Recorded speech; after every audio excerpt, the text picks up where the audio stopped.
தற்போதைய அண்மை தகவலை பார்த்துக் கொண்டிருக்கிறோம். கள்ளக்குறிச்சி வடக்கண்ணந்தல் விஏஓ தமிழரசை மீது சாணி அடித்த கிராம நிர்வாக உதவியாளர் சங்கீதாவால் பரபரப்பு ஏற்பட்டிருக்கிறது. அது குறித்தான அண்மை தகவலை பார்த்துக் கொண்டிருக்கிறோம். விஏஓ மீது சாணியை வீசி தாக்கிய உதவியாளரால் பரபரப்பான சூழல் காணப்படக்கூடிய அண்மை தகவலை பார்த்துக் கொண்டிருக்கிறோம்.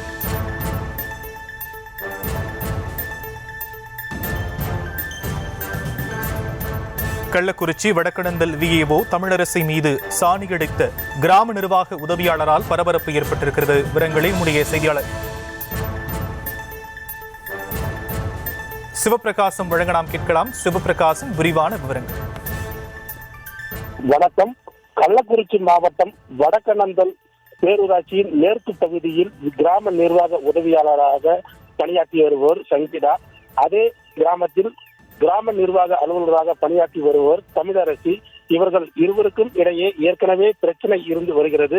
இந்த கிராம நிர்வாக உதவியாளர் சங்கீதா அலுவலகத்தில் இருந்து கணக்கு புத்தகங்களை வீட்டிற்கு எடுத்துச் சென்றதாக அதனை விஏஓ தமிழரசி தட்டி கேட்டதால் கடந்த மாதம் விஏஓவை கிராம நிர்வாக அலுவலகத்தில் வைத்து கூட்டி சென்றால் இதனால் பரபரப்பு ஏற்பட்டது.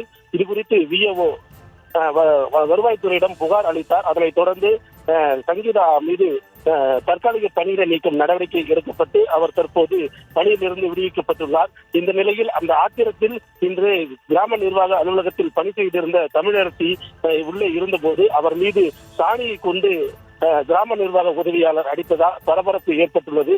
மேலும் அவர் அந்த பகுதியிலேயே கிராம நிர்வாக உதவியாளர் தாக்கியதாகவும் கூறப்படுகிறது. இதனால் பாதிக்கப்பட்ட கிராம நிர்வாக உதவியாளர் அங்கிருந்து தப்பி ஓடிவிட்டார். மேலும் அந்த கிராம நிர்வாக அதிகாரி சக்கிராபாளையம் காவல் நிலையத்தில் புகார் அளித்துவிட்டு கள்ளக்குறிச்சி அரசு கல்லூரி மருத்துவமனையில் சிகிச்சை பெற்று வருகிறார். கிராம நிர்வாக அலுவலர் மீது கிராம நிர்வாக உதவியாளர் அலுவலகத்திற்குள் புகுந்து தாக்குதல் நடத்தி சாணி அடித்துள்ள சம்பவம் தற்போது பரபரப்பை ஏற்படுத்தியுள்ளது. விரிவான விவரங்களுக்கு நன்றி சிவபிரகாசம்.